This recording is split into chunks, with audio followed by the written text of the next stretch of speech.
गुरुदेव के चरणों में बारंबार नमोस्तु नमोस्तु नमोस्तु निवेदित करते हुए, गुरुदेव, हमारे मन में एक छोटी सी जिज्ञासा है, एक शंका है कि गुरुदेव, हम लोग गृहस्थ हैं और गृहस्थ होते हुए, घर पर रहते हुए कैसे अपने जैन धर्म का पालन कर सकते हैं। साथ ही साथ गुरुदेव, एक प्रश्न और है कि क्या इस बिहार प्रांत की धर्म नगरी आरा को वर्ष 2024 में विशुद्ध लघुनंदन के चातुर्मास का सौभाग्य मिल सकता है क्या?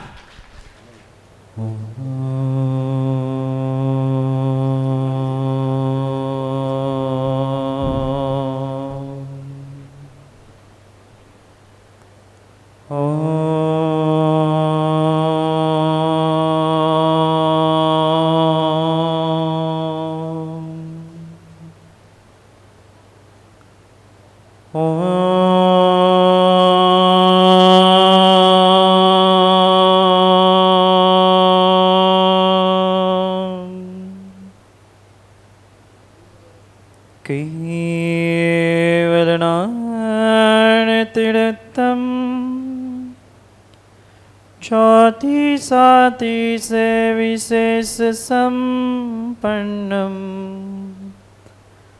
ऋणाभेषिणं त्रिभुवनम ऋणमंसि जन्मन्सामि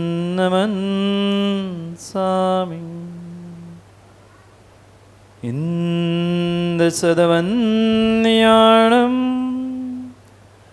तिहुर्णिदमधुरविशदवकाणम् अन्तातीतगुणाणम् ऋणमोक्षणाणं सिद्धभवाणम्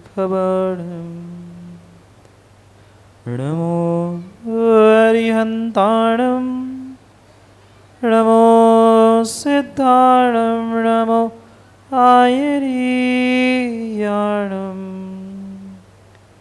ऋणमो वज्रायाणम् ऋणमो लोय सर्वसाहुणम्।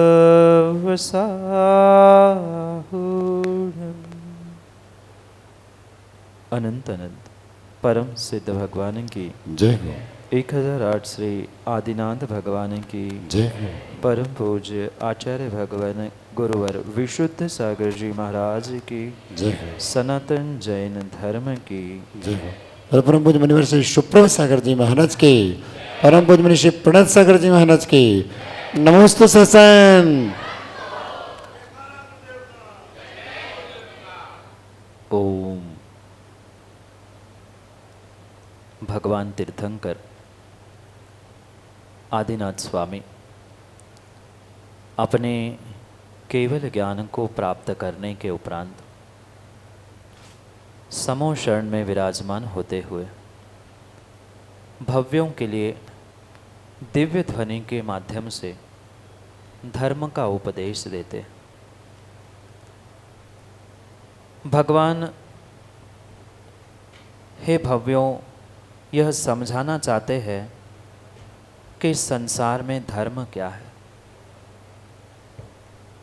क्योंकि सभी जीवों के लिए, सभी प्रकार के जीवों के लिए धर्म कहा है, इसलिए धर्म की परिभाषा कोई संकुचित नहीं, अपितु उसे अनेक प्रकार से समझने की आवश्यकता है।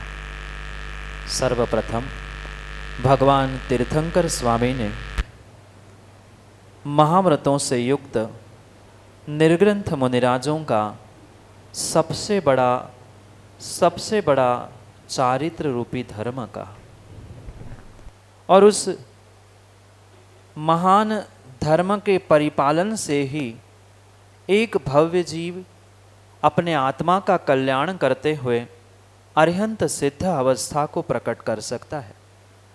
5 महाव्रत, 5 समिति, 6 आवश्यक आदि 28 मूल गुणों के साथ दिगंबर भेष, पिछी कमंडल धारण करना, 13 प्रकार का चारित्र धारण करना, ये उन महाव्रत रूपी उस महान धर्म का व्याख्यान हुआ। जो जीव इस महान धर्म को, सर्वोत्कृष्ट धर्मों को धारण नहीं कर सकता, उस जीव के लिए भगवान तीर्थंकर स्वामी अपने दिव्य ध्वनि में कहते हैं, उस महाव्रतों का जो लघु भ्राता है वह श्रावकों का अणुव्रत कहलाता है, क्योंकि मुनि धर्म और श्रावक धर्म ये 2 ही धर्म इस धरा पर पंचम काल की अंतिम श्वासों तक रहेंगे, और जहाँ मुनि धर्म होगा वही श्रावक धर्म पलेगा, और जहाँ श्रावक धर्म होगा वही मुनि धर्म पालने की संभावना होती। इसलिए है भव्य, सर्वोत्कृष्ट बात तो यही है कि तू इस अहिंसा आदि महाव्रतों के परिपालन करने रूप उन महाव्रतों से युक्त महान मुनिराजों के उस महाधर्म को ग्रहण कर।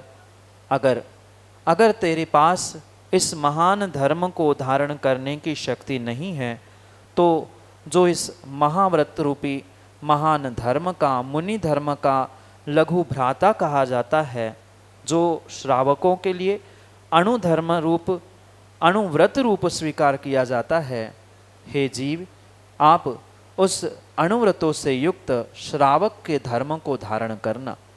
जहाँ 12 व्रतों के माध्यम से आपके लिए वह श्रावक धर्म बताया गया, जहाँ पर पहली प्रतिमा से लेकर 11वीं प्रतिमाओं का परिपालन करने से आप उस श्रावक धर्म के अनुयायी हो सकते हैं।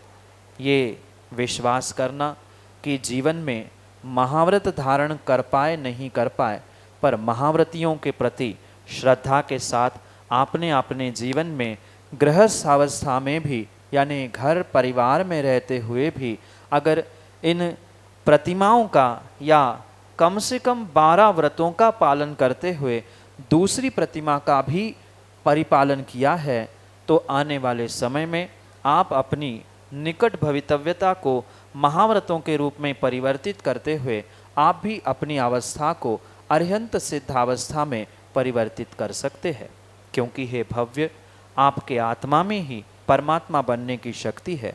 आज आप श्रावक बन जाओ, आने वाले समय में आप निर्ग्रंथ बनो, और उसके बाद क्रमशः अरिहंत और सिद्ध अवस्था को भी प्रकट करना, क्योंकि जब तक इन श्रावकों के 12 व्रतों को सम्यक दर्शन के साथ आप ग्रहण नहीं करेंगे, तब तक आगे चढ़ना या आगे के गुणस्थानों तक पहुंचना ये संभव नहीं कहा जाता।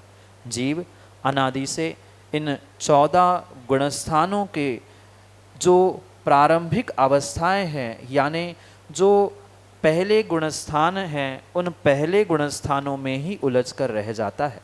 सच्चे देवशास्त्र गुरु पर श्रद्धान नहीं होना या कुदेव, कुगुरु, कुशास्त्र पर श्रद्धान होगा, ये मिथ्यात कहा जाता है। और ऐसे मिथ्यात का द्रव्य मिथ्यात या भाव मिथ्यात के कारण से जीव पहले गुणस्थान में, यानी मिथ्यात गुणस्थान में अनादि से परिभ्रमण कर रहा है।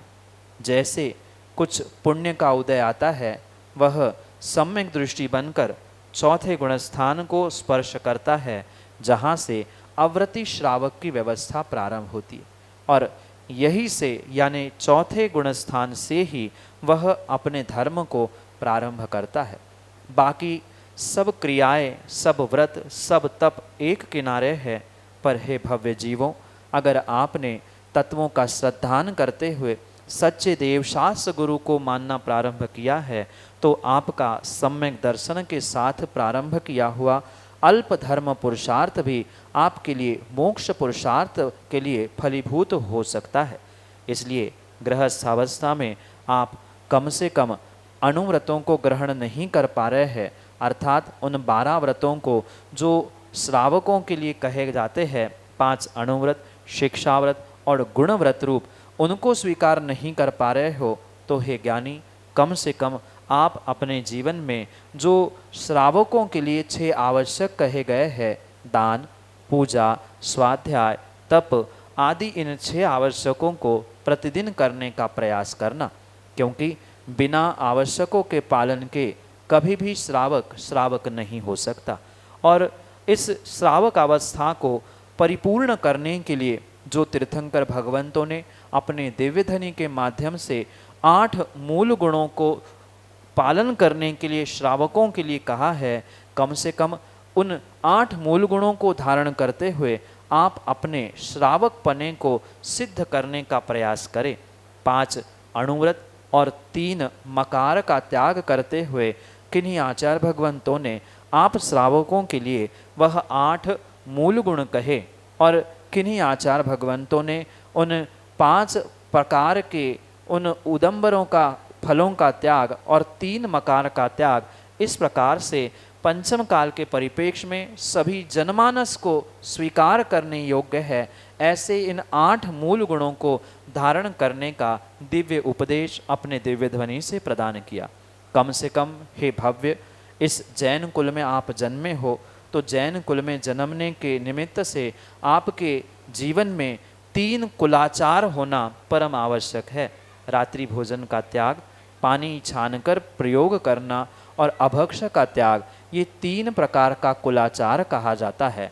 बहुत अच्छी बात है कि आप महाव्रतों को धारण करें, संभव नहीं है 12 व्रतों को श्रावकों के धारण करें, वो भी संभव नहीं है तो मात्र 5 अणुव्रत, 3 मकार के त्याग रूप उन 8 मूल गुणों को श्रावकों के धारण करें, साथ में 6 आवश्यकों को प्राप्त करें। और उतना भी करना संभव नहीं है तो ज्ञानी कम से कम जैन कुल में जन्मने के कारण से 3 कुलाचार का पालन, यानी रात्रि भोजन का त्याग, अभक्ष का त्याग और पानी छानकर प्रयोग करना, इतना भी संकल्प आप जीवन में सम्यक दर्शन के साथ यानी सच्चे देवशास्त्र गुरु को मानते हुए करोगे तो पक्का विश्वास करना, आने वाले समय में आप अपने सम्यक दर्शन और इन 3 नियमों के कारण से भी नियम से आत्मा का कल्याण कर सकते हो।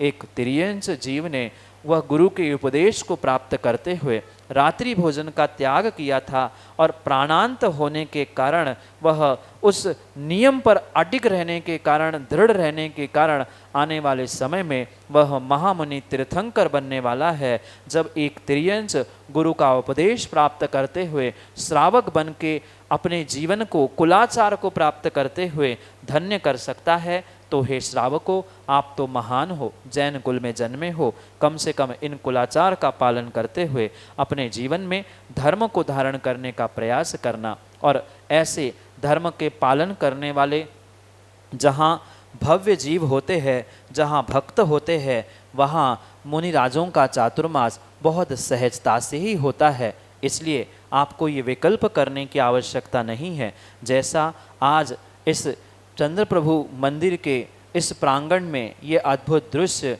कई दिनों बाद जब पूरी समाज एकत्रित होते हुए दिख रहा है, ऐसा ही दृश्य अगर प्रतिदिन दिखता तो आने वाले समय में मात्र विशुद्ध नंदन सुप्रभ सागर क्या, साक्षात आचार्य विशुद्ध सागर भगवान का भी चातुर्मास इस आरा नगर में हो तो ये कोई बहुत बड़ी बात नहीं है।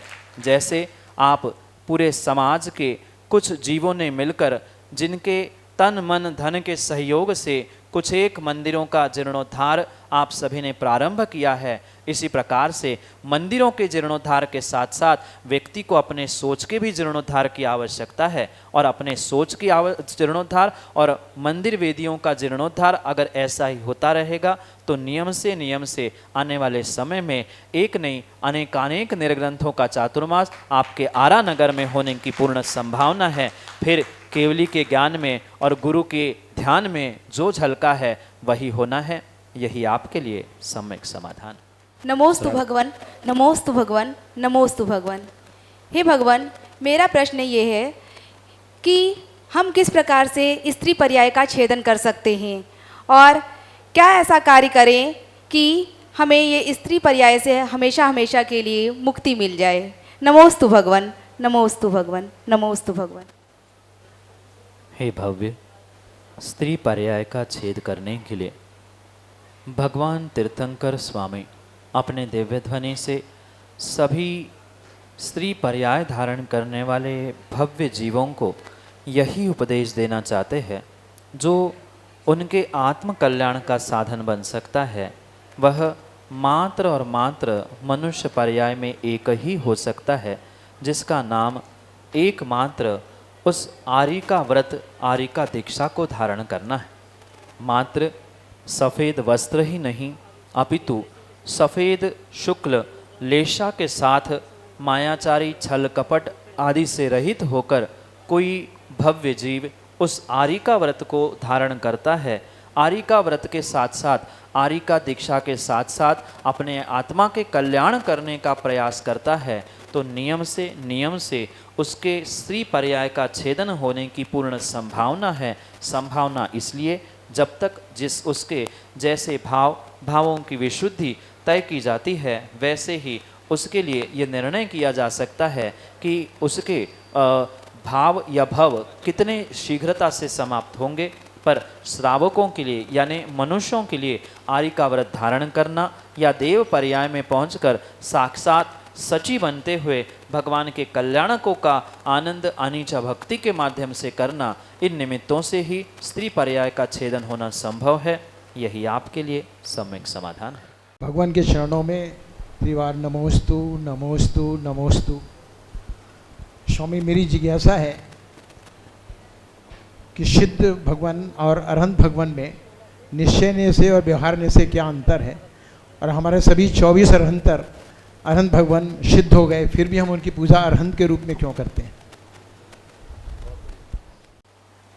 हे भव्य, आपका प्रश्न बहुत उत्तम है और ये सर्वप्रथम आपको ज्ञात करना होगा कि चाहे निश्चय न हो चाहे व्यवहार न हो, ये मात्र वस्तु को समझने के लिए या वस्तु को कहने के लिए प्रयोग में लाने वाले कथन प्रणाली के रूप में स्वीकार किए जाने वाला प्रपंच है।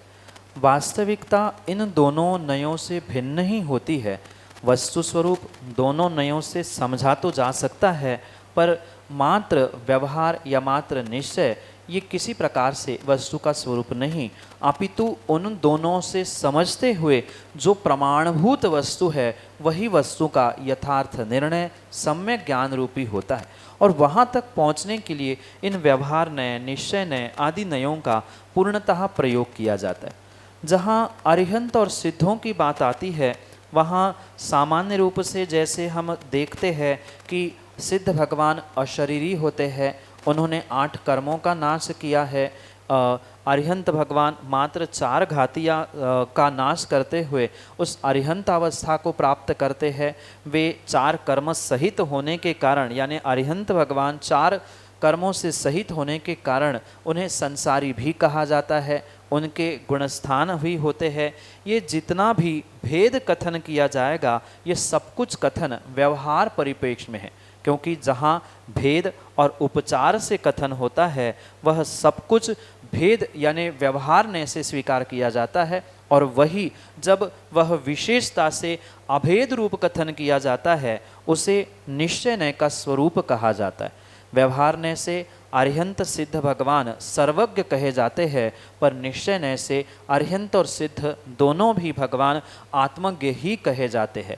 आचार्य भगवंत कुंद स्वामी कहते हैं, जानदि पश्यति सव्वम व्यवहारणयनम केवली भगवम जानदि पश्यतमणि अप्पाणम।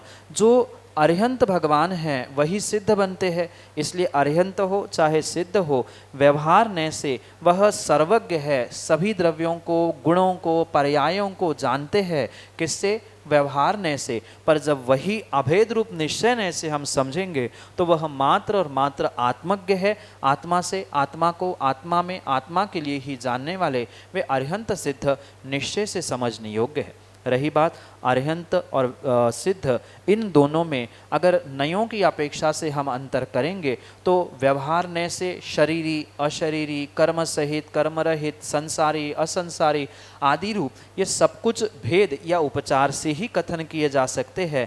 वहाँ अगर हम निश्चय नय से उसका व्याख्यान समझे तो वहाँ ये समझना होगा कि जो अभेद रूपता को प्राप्त करते हुए भी, मतलब अरिहंत अवस्था को प्राप्त करने वाले जो परमात्मा है, वह निश्चय नय की अपेक्षा से सर्वज्ञ होने पर भी कथनचित अभी संसारी होने के कारण से अन्य नयों की अपेक्षा से उन्हें वह पूर्ण रूप से आत्मज्ञ नहीं कहा जा सकता, क्योंकि अभी उनका विभाव स्वभाव सत्ता में है। पर जो विभाव स्वभाव से दूर हो चुके हैं, ऐसे स्वभाव को पूर्ण रूप से प्राप्त करने वाले एकमात्र वह सिद्ध भगवान ही होते हैं। व्यवहार से शरीर सहित संयोग केवली या अयोग केवली अवस्था में अरिहंत होने पर भी निश्चय नय से वह पूर्ण रूप से अशरीरी ही होते हैं, क्योंकि परमात्मा है और निकटता से ही सिद्ध बनने वाले हैं। पर निश्चय नय से सिद्ध भगवान पूर्णता ही सर्वज्ञ नहीं अपितु आत्मज्ञ के साथ साथ अपने उस शरीर से रहित माने बहिरंग शरीर से रहित होने पर भी ज्ञानाकार या ज्ञान शरीराकार होने रूप स्वीकार किए जा सकते हैं। क्योंकि नयों की अपेक्षा नयों का कथन बहुत लंबा चौड़ा हो सकता है। संक्षेप से आप में उन दोनों में यही अंतर समझना होगा। और जो आपका उन अरिहंतों के भी निमित्त से प्रश्न है कि वे अरिहंत जैसे 24 कहे तो मात्र अरिहंत नहीं, वे तो तीर्थंकर 24 होते हैं, इसलिए वे सामान्य रूप से अरिहंतों की और सिद्धों की यही व्यवस्था आपके लिए सम्यक समाधान से। नमोस्तु भगवत।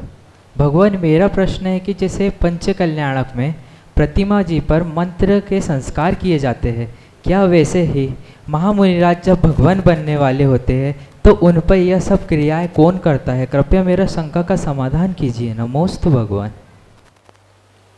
हे भव्यात्मा, यहाँ पंचकल्याण प्रतिष्ठा आदि के माध्यम से जो पाषाण से परमात्मा बनाने की प्रक्रिया होती है, वहाँ चूँकि पाषाण में अपने आप में किसी प्रकार से गुणस्थान वृद्धि करने का कोई पुरुषार्थ संभव नहीं होता, इसलिए यहाँ निर्ग्रंथ गुरु, सूर्य मंत्र प्रदाता, प्रतिष्ठाचार आदि का निमित्त प्रदान कराते हुए उस पाषाण को परमात्मा बनाने का प्रयास किया जाता है।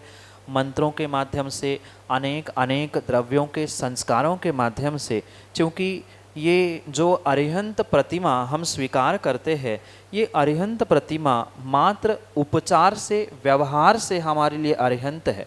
पर जो साक्षात अरिहंत होते हैं, साक्षात सिद्ध होते हैं, उनके लिए स्वयं में ही गुणस्थान वृद्धि करने की संभावना होती है।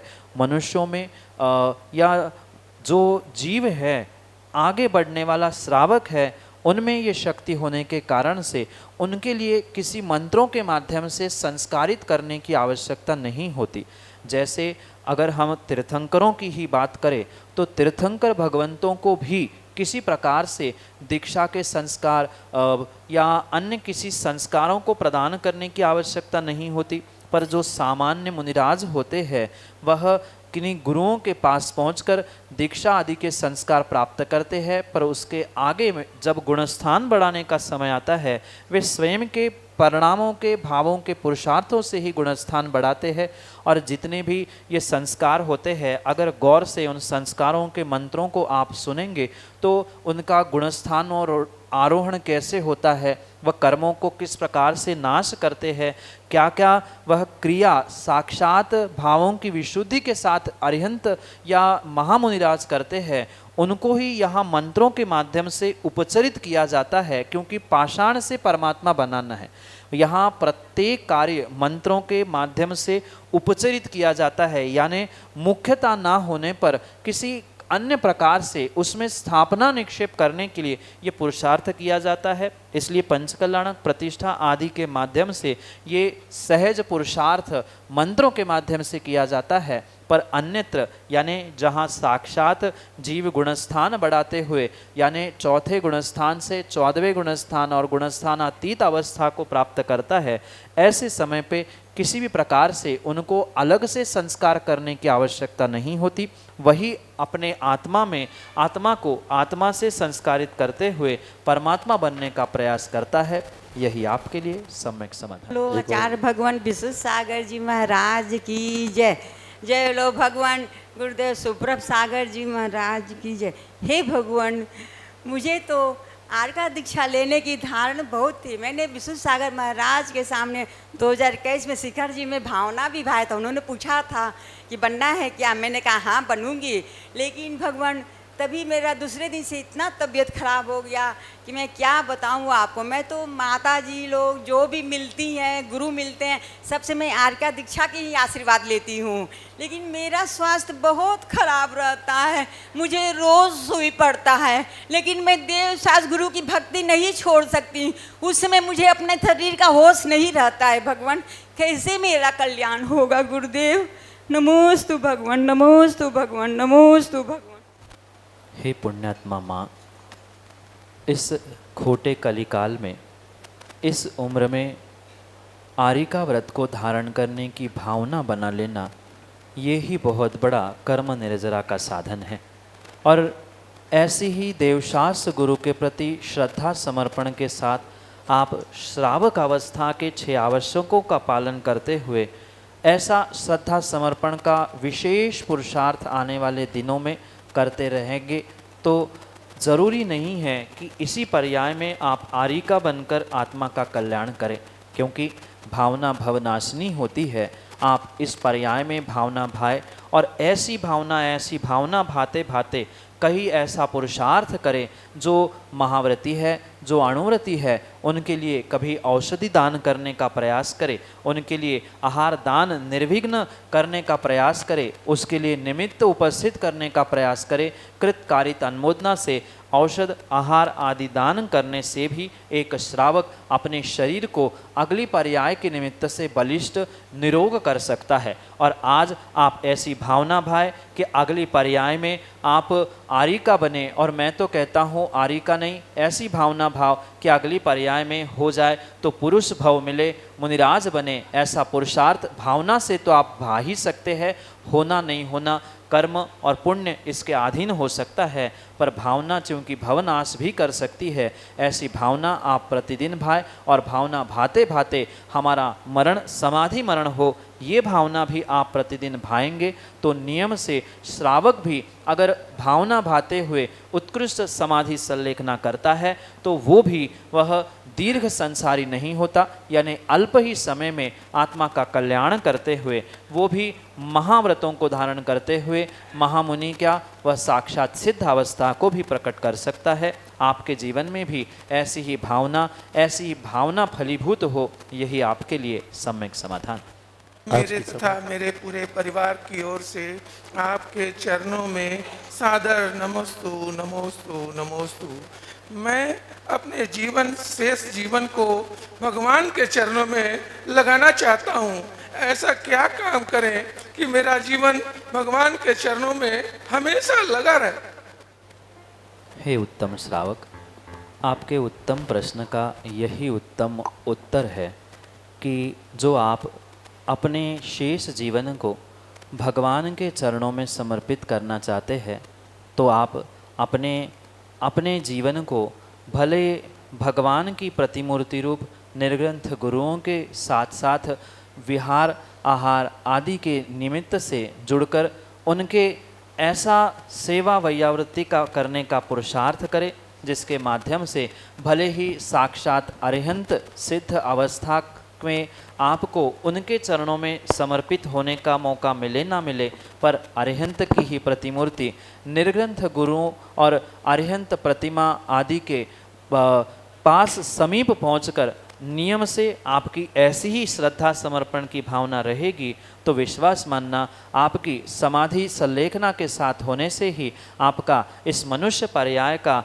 कल्याण होना, निर्वाण तक पहुंचना ये बिल्कुल संभव हो सकता है। इसलिए मात्र पाषाण के परमात्मा को पूजने से ही नहीं, अपितु बनने वाले परमात्मा, श्रावक और निर्ग्रंथ इनकी सेवा वैयावृत्ति से भी आप महान पुण्य का आश्रय कर सकते हैं। आपकी जैसी शक्ति हो वैसे ही, जैसा समय मिले वैसे आप निर्ग्रंथ गुरु की और अरहंत की सेवा यानी निर्ग्रंथों के लिए दान और अरहंतों के लिए पूजा, इन आवश्यकों का परिपालन करते हुए अपने शेष आयु को उत्तम की उत्तम कर सकते हैं। यही आपके लिए सम्यक समाधान। हाँ, शीघ्रता से। नमोस्तु भगवान, नमोस्तु नमोस्तु नमोस्तु।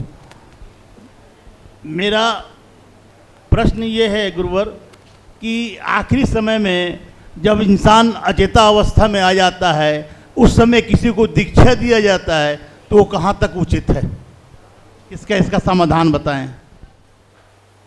धीरेन्द्र जी, अचेत अवस्था में किसी भी प्रकार से दीक्षा नहीं होती। भले ही आज कोई किसी कारण से ये अपनी कसायों की पुष्टि के लिए करता हुआ दिख जाए, पर आगम तो यही कहता है जब तक जीव सचेत अवस्था में है तब तक ही उसकी दीक्षा आदि होना संभव है। मात्र पिछी कमंडल पकड़ा देना, लौंग से संस्कार कर देना, इसका नाम दीक्षा या समाधि संलेखना नहीं हो सकता। इसलिए मान कषाय की पुष्टि के लिए किया जाने वाला ये कार्य मात्र मायाचारी रूप ही फलीभूत होने वाला है। शेष केवली भगवान, अरिहंत भगवान सत्य क्या है वह जानते हैं। यही आपके लिए सम्यक समाधान।